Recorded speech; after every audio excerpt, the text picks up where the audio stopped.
오늘 두란노 시간 하나님의 말씀은 마태복음 4장 12절에서 25절입니다. 마태복음 4장 12절에서 25절 우리가 천천히 한번 교독해 보겠습니다. 예수께서 요한이 잡혔음을 들으시고 갈릴리로 물러가셨다가 나사렛을 떠나 스불론과 납달리 지경 해변에 있는 가버나움에 가서 사시니 이는 선지자 이사야를 통하여 하신 말씀을 이루려 하심이라 일렀으되 스불론 땅과 납달리 땅과 요단강 저편 해변길과 이방이 갈릴리여 흑암에 앉은 백성이 큰 빛을 보았고 사망의 땅과 그늘에 앉은 자들에게 빛이 빛이었도다 하였느니라. 이때부터 예수께서 비로소 전파하여 이르시되 회개하라 천국이 가까이 왔느니라 하시더라. 갈릴리 해변에 다니시다가 두 형제 곧 베드로라 하는 시몬과 그의 형제 안드레가 바다에 금을 던지는 것을 보시니 그들은 어부라. 말씀하시되 나를 따라오라. 내가 너희를 사람을 낚는 어부가 되게 하리라 하시니 그들이 곧 그물을 버려두고 예수를 따르니라. 거기서 더 가시다가 다른 두 형제 곧 세베대의 아들 야고보와 그의 형제 요한이 그의 아버지 세베대와 함께 배에서 그물 깁는 것을 보시고 부르시니 그들이 곧 배와 아버지를 버려두고 예수를 따르니라. 예수께서 온 갈릴리에 두루 다니사 그들의 회당에서 가르치시며 천국 복음을 전파하시며 백성 중에 모든 병과 모든 약한 것을 고치시니 그의 소문이 온 수리아에 퍼진지라. 사람들이 모든 앓는 자 곧 각종 병에 걸려서 고통당하는 자 귀신 들린 자 간질하는 자 중풍병자들을 데려오니 그들을 고치시더라. 갈릴리와 데가볼리와 예루살렘과 유대와 요단강 건너편에서 수많은 무리가 따르니라. 아멘. 오늘 여기 예수님께서 이제 제자들을 부르기 시작하십니다. 오늘 본문에는 4명의 제자들이 여기 부름을 받았고요. 그리고 예수님께서 갈릴리 지역에 다니시면서 이제 가르치시고 또 천국 복음 전파하시고 그리고 병든 사람들 고쳐주시는 그런 내용이 여기에 나오고 있습니다. 오늘 본문에 보시면 그 세례 요한이 이제 감옥에 들어가게 됐어요. 그 이유는 그 당시에 그 헤롯 대왕의 아들들이 가나안 땅을 분할해서 로마에게서 정권을 위임받아서 다스리고 있었는데 거기에 그 헤롯이 동생 와이프를 취했거든요. 그래서 세례 요한이 그 마땅하지 않다. 그래서 동생은 그 이혼을 했어요. 그래서 이제 그건 마땅하지 않다. 그랬더니 결국에는 이제 잡아들였죠. 그래서 감옥에 들어가 있다가 나중에 이제 성경에 보면 그 헤롯이 생일 잔치를 하는데 그 살롬의 딸이 아주 현란한 춤을 춘 것 같아요. 그래가지고 내가 너 원하는 거 있으면 다 주겠다. 이랬더니 이 살로메가 자기 엄마한테 쪼르륵 가가지고 엄마 이거 원하는 대로 다 주겠다는데 뭐 달라 그럴까? 그러니까 그 와이프 헤로디아가 뭘 요구했죠? 세례 요한의 목을 요구했어요. 이 청천벽력 같은 사건이 터진 거예요. 지금 감옥에 있는데. 근데 생일 잔치 때 왕이 그 신하들이 있는 데서 그렇게 원하는 대로 주겠다고 약속을 했거든요. 그런데 딱 이 살로메가 와가지고는 세례 요한의 목을 쟁반에 담아다가 달라니까 그렇게 해서 자기 체면 때문에 할 수 없이 세례 요한을 죽이게 됩니다. 오늘 본문에 아직 세례 요한이 죽진 않았어요. 감옥에 잡혀 들어갔죠. 그랬더니 예수님께서 이제 세례 요한은 옥에 들어가고 예수님의 공생애가 본격적으로 시작됐는데 그 어디에서 시작됐느냐? 갈릴리 지방에서 시작됐다. 갈릴리 지방인데 예수님께서 원래 사셨던 동네는 나사렛입니다.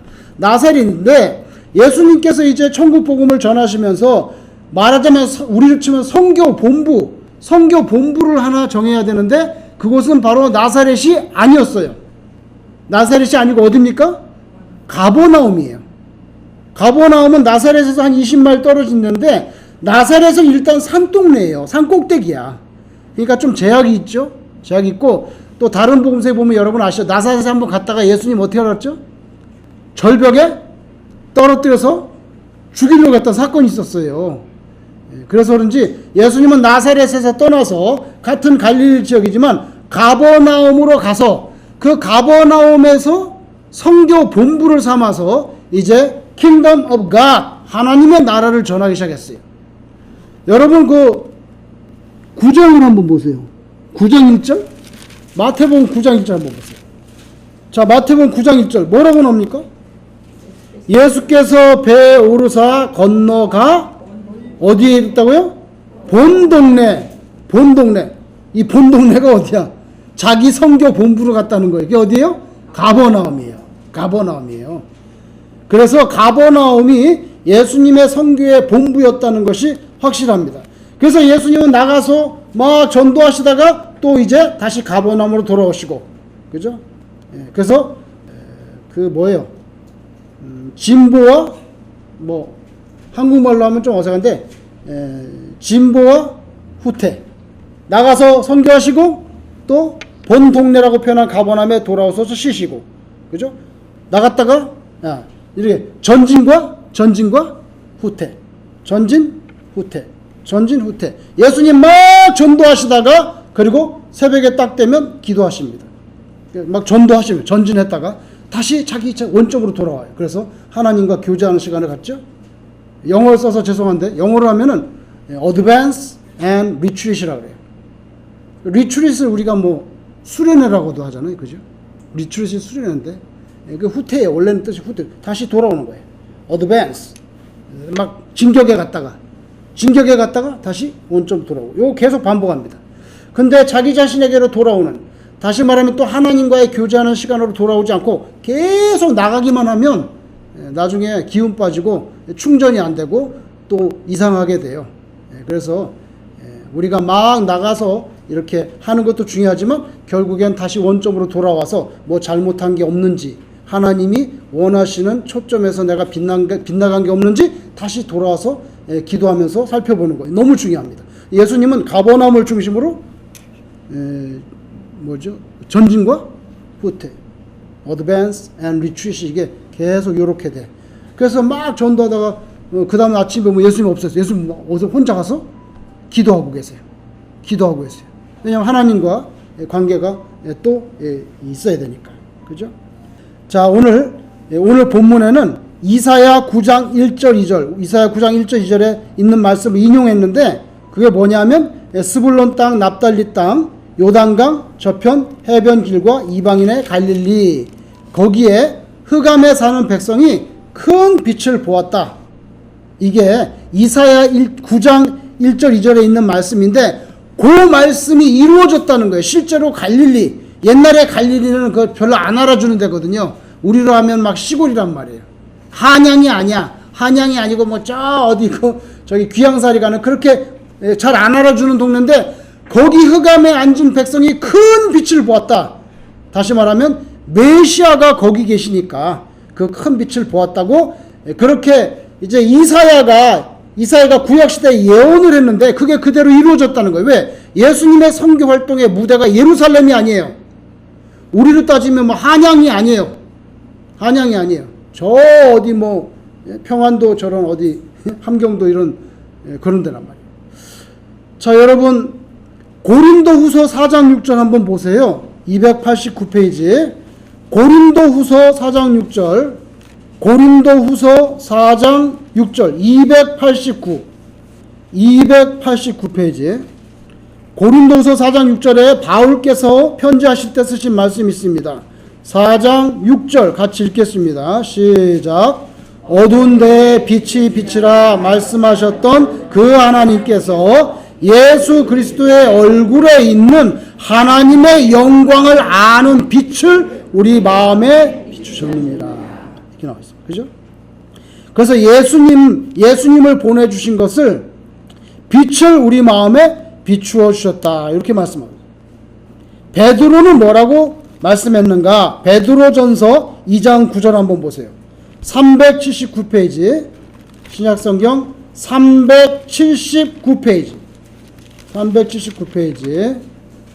베드로전서 2장 9절. 베드로는 예수님의 수제자잖아요. 그죠? 근데 그 베드로가 예수님에 대해서 뭐라고 말씀하시는가? 베드로전서 2장 9절 같이 읽겠습니다. 시작. 그러나 너희는 택하신 족속이요 왕같은 제사장들이요 거룩한 나라요 그의 소유가 된 백성이니 이는 너희를 어두운 데서 불러내어 그의 기이한 빛에 들어가게 하시니에 아름다운 덕을 선포하게 하려 하심이라. 이렇게 해서 수제자인 베드로도 예수님을 빛으로 묘사합니다. 빛으로 묘사합니다. 여러분, 이 세상은 원래 예수님이 안 계실 때는 어둠의 세계죠. 어둠의 세계인데 여러분, 칠흑 같은 어둠이라도 촛불 하나 딱 켜면, 잘 보세요. 촛불 하나 딱 켜면 바로 어둠이 사라지죠. 어둠은요, 빛에 대해서 항거를 못해요. 반항도 할 수가 없어요. 그죠? 그래서 만약에 저녁 때 여기 왔는데 캄캄한데 만약에 스위치 하나 딱 올리면 어둠은 즉시 물러가잖아요. 즉시 물러가잖아요. 예수 그리스도께서 이 땅에 오신 것이 마찬가지예요.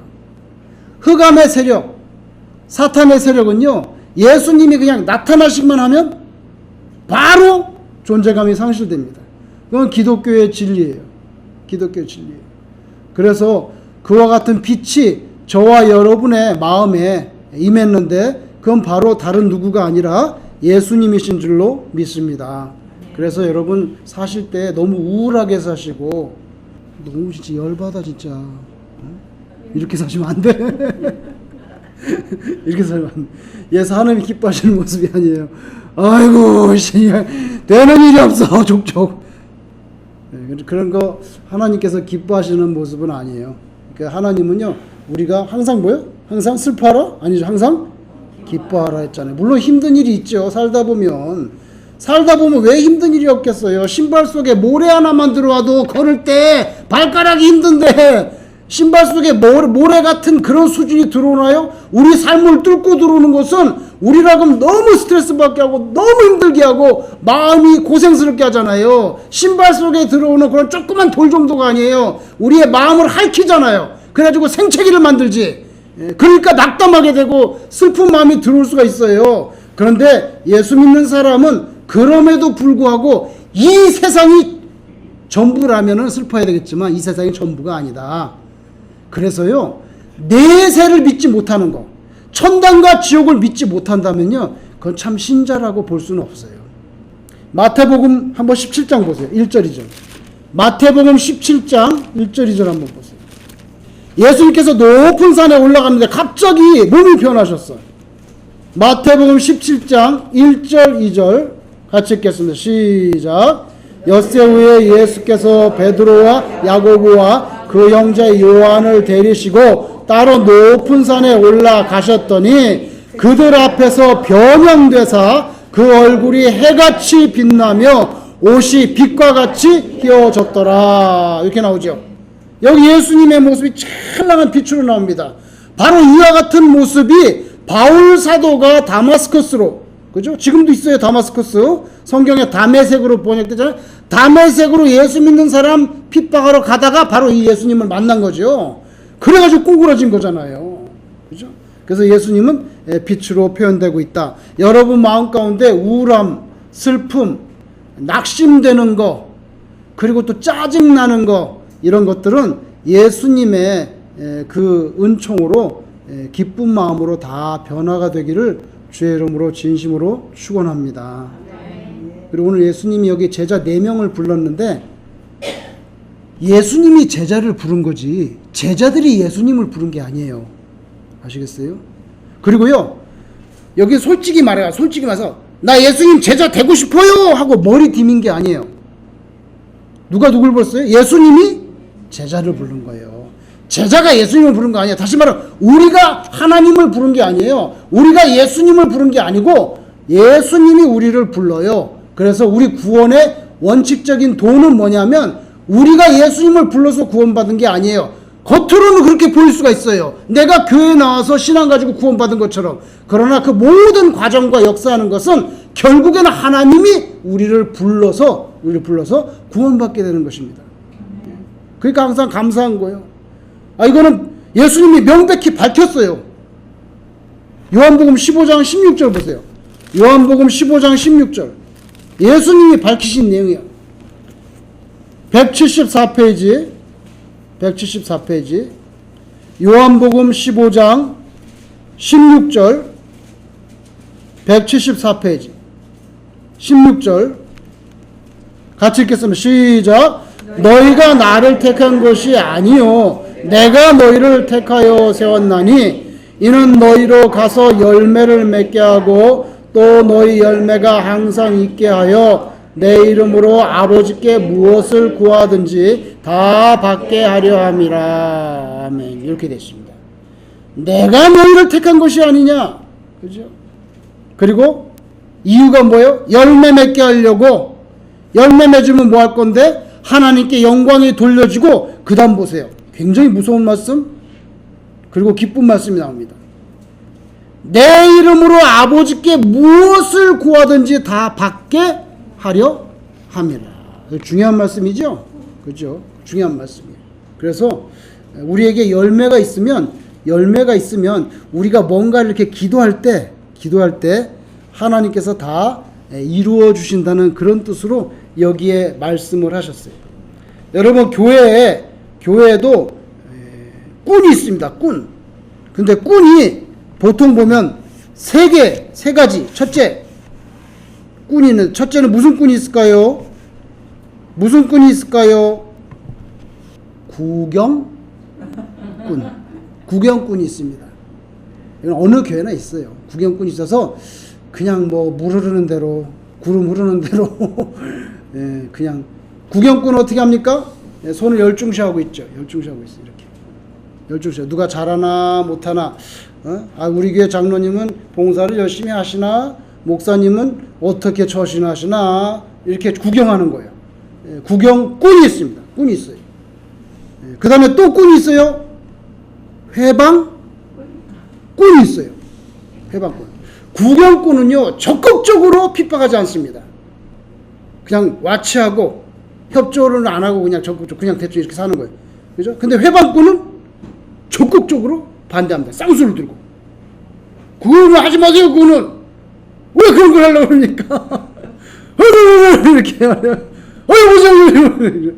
무슨 회방꾼. 그래서 구경꾼도 있고 회방꾼도 있고, 그 다음에 마지막으로 정말 귀한 무슨 꾼이 있습니까? 일꾼이 있어요. 일꾼이 있어요. 그래서 예수님께서 제자들을 부르신 것은 구경하라든지 회방하라는 게 아니라 뭐예요? 하나님의 일, 주의 일을 하라고 불러준 거죠. 그래서 우리는 이 세 종류 중에서 항상 주의 일꾼이 되어야 되겠다. 그리고 오늘 예수님께서 사역하신 것 중에 세 가지 중요한 포인트가 나왔어요. 그거 뭐냐면은 4장 23절에 보면 예수께서 온 갈릴리에 두루 다니사 그들의 회당에서 뭐 하셨어요? 가르치시며, 그 다음 뭐예요? 천국 복음을 전파하시며, 그 다음 뭐예요? 모든 병을 고치신다. 이 세 가지가 나왔어요. 이게 예수님의 사역이에요. 가르치시고 복음을 전하고, 그리고 병과 약한 것을 고쳐주는 거. 자, 영어로 하면 teaching, 그 다음 뭐야? preaching. 맞은 뭐야? 힐링이 있어요. 힐링. 그래서 teaching, preaching, 힐링이 있는데, 복음서에 보면 꼭 제일 먼저 나오는 게 뭐냐면, 이상하게 teaching이에요. teaching이 먼저 나와요. teaching, 가르치는 게 먼저 나온다고. 천국 복음을 전파하고가 먼저 나오는 게 아니라 가르치시고, 그 다음에 천국 복음을 전하시고, 그 다음 뭐야? 힐링. 이게 뭐야? 힐링은 뭐야? 치유하시는 거. 병도 고치고 귀신도 내쫓고, 이거 다 힐링에 들어가는 거예요. 이렇게 나와요. 그만큼 티칭이 중요한 거예요. 여러분, 영어권에서 영어로 말할 때 목사님 뭐 패스터라고 말하잖아요. 그죠? 패스터로 말하고 정식적으로 레버런이라고 말하는데, 원래 헌법상, 이거 교회 헌법상 목사님은요 장로예요. 엘더입니다. 그래서 영어로는 목사님이 엘더로 돼 있어요. 이 법에는. 근데 뭐라고 던지세요? 엘더에는 두 가지 엘더가 있으니, 이렇게 나옵니다. 그죠? 자, 엘더에는 두 가지가 있는데, 그 두 가지는 뭐냐? 첫째는 teaching elder가 있다. 이렇게 나옵니다. 헌법에. 그 다음 뭐야? ruling elder라고 그래요. ruling elder. 이건 뭐야? 통치하는 장로? 이거 뭐야? 치리장로예요. 우리가 말하는 시무장로예요. 이게 시무장로. 치리하고 시무하는. 이거 영어로는 이거 ruling elder로 나온다고. 영어 성경에 ruling elder로. 근데 그게 너무 고압적이라 가지고 그래서 좀 표현을 바꿔가지고 뭐 다르게 말을 바꿨지만 원래는요 그렇게 나와요. 원래는. 그래서 teaching elder, ruling elder. 그 뭐야? 한국말로 가르치는 장로와 다스리는 장로. 한국말로 다스리는 장로인데 요거는 치리하는 장로야. 시무 장로를 말하는 거예요. 그죠? 은퇴 장로님도 있고 원로 장로님도 있고 휴무 장로님도 있잖아요. 근데 말고 현직 시무 장로. 그 영어로 ruling teacher, ruling elder. 근데 거기서 장로는 두 가지가 있는데 첫째 teaching elder가 있다. 이게 우리가 말하는 teaching elder가 누구예요? 목사를 말하는 거예요. 목사를 말하는 거예요. 그러니까 다 큰 범위에서 장로님이 그렇게 나온다. 근데 거기 보면 왜 해필이면 목사님이 뭐 여러 가지 말씀 뭐 프리칭이라고 할 수도 있고 그죠? 뭐 썰빙이라고 해도 여러 가지가 있는데 꼭 영어로 뭐야? teaching elder라고 해요. 그거 여기서 나오는 거예요. 여기 그죠? 온 갈릴리 두루 다니사 그 회당에서 가르치시며 이거 다 성경에서 나오는 거거든요. 성경에서 나오는 거예요. 그만큼 중요한 거예요. 그래서 여러분 교회는 예수님을 닮아가는 게 교회잖아요. 예수님을 닮아가는 걸 교회다 이렇게 표현할 때 오늘 본문을 기준으로 말하면 교회의 가장 으뜸가는 사명은 뭐냐면 교육이에요. 무시할 수 없어요. 그 다음 뭐예요? 복음을 전하는 선교. 그죠? 그 다음 뭐예요? 섬기고 고쳐주고 하는 봉사. 크게 말하면 봉사. 그래가지고 많은 교회가 뭐 교회표 그러면 선교 아니 뭐죠? 교육, 선교, 봉사 이렇게 나온단 말이에요. 근데 성경적인 순서는 항상 교육이 먼저. 그 왜 그런지 아세요? 예수님은 떠나실 분이거든. 그죠? 육체가 떠나실 분이야. 예수님 떠나면 12명 남잖아요. 12명이 똑바로 해야 이 세상에 복음이 전파될 거 아니에요. 그러니까 집중적으로 가르치셨어. 집중적으로 가르치신 거예요. 그건 사활이 걸려있는 문제예요. 예수님은 이제 6월절 어린 양으로 이제 십자가에서 죽으시고 부활하시고 승천하시면 올라가신단 말이에요. 여기 남는 거 12제자야. 정확하게 엄밀하게 똑바로 가르쳐야 되거든. 그죠? 그래서 오늘날 이렇게 이 세상에 기독교가 퍼졌잖아요. 그 예수님 맨날 가가지고 설교만 해가지고 안 된단 말이에요. 그래서 우리 교회는 교육과 선교와 봉사가 너무 중요하다. 근데 이게 조목사의 말이 아니라 예수님이 그렇게 하셨다는 거예요. 예수님. 그래서 대부분 교회에서 많이 약화된 게 뭔지 아세요? 교회의 기독교 교육적인 사명. 교육이 사명이란 말이에요. 그게 한국교회는 많이 약화됐어요. 한국교회는 일단 뭐예요? 제가 안 좋다는 게 아니라 막 그 은사 중심 그리고 막 그 있잖아요. 뭐 치유 은사. 그런데 교육은 약해. 그러니까 여러분 그 제자 훈련 있잖아요. 제자 훈련. 그죠? 한국에 오카노 목사님이 제자 훈련 했잖아요. 자, 한국에는 크게 기독교 운동이 제자 훈련이 있어요. 또 하나 뭔지 아세요? 성령 운동이 있어요. 그죠? 성령 운동. 그죠? 오순절 개통. 성령 운동이 있어요. 순복음교회. 막강하죠. 그죠? 오순절 순복음 그 성령 운동. 성령 운동. 그 다음에 제자 훈련. 이게 한국 교회는 커다란 두 개의 기둥이에요. 기둥이에요. 그런데 제가 볼 때는 이거 교육은 좀 많이 약화됐어요. 그래서 제자 훈련하면은 예수님의 제자가 나타나는 게 아니라 그 교회 목사님의 제자들이 이제 나타나게 돼요. 그리고 뭐 그 나쁘다고 할 수는 없지만 예수님의 제자가 돼야 되죠.